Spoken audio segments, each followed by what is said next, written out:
What does this mean now for conferences like, the ACC, the Pac-12, the Big 12, especially because those conferences were looked upon as being left out when you've seen UCLA and USC joining the Big Ten soon, and then you see Oklahoma and Texas joining the SEC soon.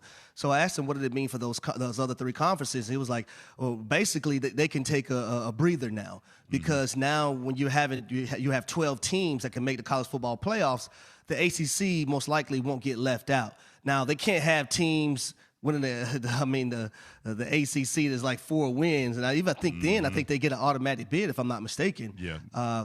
Because I think the 6 conferences get automatic bids, right? The highest ranking teams that win conference championship, then the 6 at large after that. Yep, but another thing I thought about was Notre Dame, right? And there was a lot of talk about Notre Dame possibly joining one of these bigger conferences.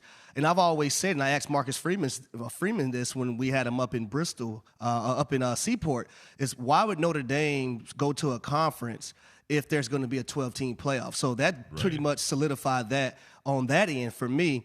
And then another thing is, when you have the first round buys of the games, the top 4 teams, are these games going to be played at home stadiums, or do these universities have an opportunity to pick a neutral site? And I think it's their choice. So that's another dynamic. And then I also thought about, Freddie, does this mean, these players that sit out bowl games now, they have an opportunity to compete for a national championship. So now we won't see that. Star players and top 10 picks in the upcoming NFL draft not playing in these bowl games. When these players have an opportunity to reach their common goal, which everybody's common goal is to win a national championship. Sure. They're going to go out there, they're going to play. They're not going to sit out and let their team down and have an opportunity to win something they've been striving for their entire life.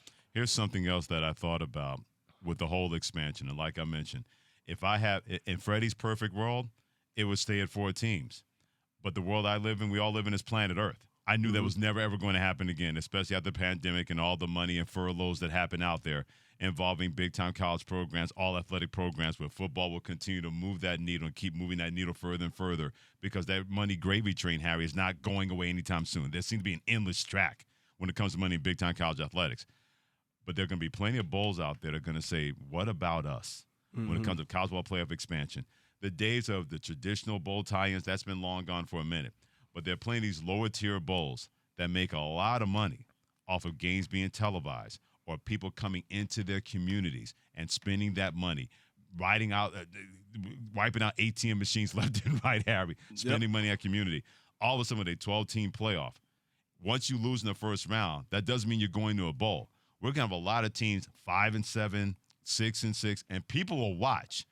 But I guarantee a lot of bowl committee members and lower tier bowls thinking, man, oh man, what is going to become of us? We talk about the little guy like FCS schools and all those group of 5 schools getting pushed up by the bigger guys, Harry. But there are going to be a lot of tiered bowls, lower or middle tier bowls, that are thinking, man, this is great for college football in the playoffs. That does not mean financially it's going to be great for us as a bowl system. Yeah, and another interesting part for me, Freddie, is like as you think more about it, how many of these universities are going to actually choose, to play these games on their campus versus playing at a neutral site? And that's big, because I noticed, like, traveling with College Game Day, the difference in December when you're going somewhere. Now, that's normally the championship weekend, and these games being at neutral sites, but it's a difference when you're playing these games at campus. But then in December, when are these students going on break, right? So are they really going to be on campus? Sure. But you think about the neutral. You think about the neutral sites. You already have the college football playoffs, right? When those 2 games are going to be at neutral sites, all those games. Now you're digging more into the pockets of the fan. Like, okay, so now we got to go possibly 3 places if you're not one of those top 4 teams and you get that first round bye. So that's another thing to look out. Now fans are going to be paying a ton of money if your team, say you're let's say the 7th place team, and you make it all the way to the championship. That's a lot of money that you're paying if you're a fan to go watch your team play all those different games at 3 different sites. And that's the one thing more than ever before. People are going to be very, very careful. Okay, which game do I want to go to? Yeah, I want to support the team. I want to be there for my team. I want to be there to have that support. But more than ever before, finances are going to be at a premium with gas prices, even though they've come down in this country, but airline flights and all hotel reservations and everything, it's going to be quite prohibitive for someone who's not a major donor, who doesn't have that kind of money and stroke where they can have somebody write that off on their tax return. The average friend, Freddie, right. the average friend. The average Joe and Josephine, the average college student. They're going to say, I'll watch it on TV. I'll go to a bar in my hometown and watch it. But that TV money is too much to ignore. They're not going to ignore that from ESPN, from ABC, from Fox, from CBS, from NBC.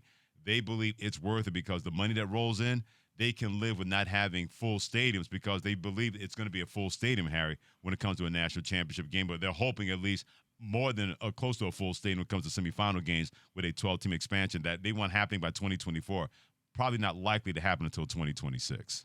Now, after everything I done said, I do agree with it going to 12 teams. I said this, and I think the perfect time that they could have tested this was during the COVID year.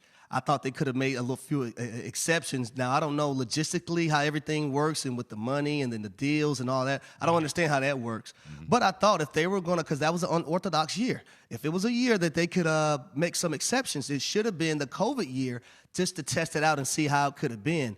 Therefore, you could have seen those back-end teams, how they could have fared up against the powerhouse schools. Mm-hmm. And I tell people, and I said this Saturday on Countdown to College Game Day, I think about when I was playing for the Atlanta Falcons, right? And we had the number 1 seed, and the Green Bay Packers squeaked into the playoffs and got the last seed and went on to win the Super Bowl in 2010. Right. You don't know what can happen. All you got to do is be better than that team on that day. Mm-hmm. So any and everything can happen for one game.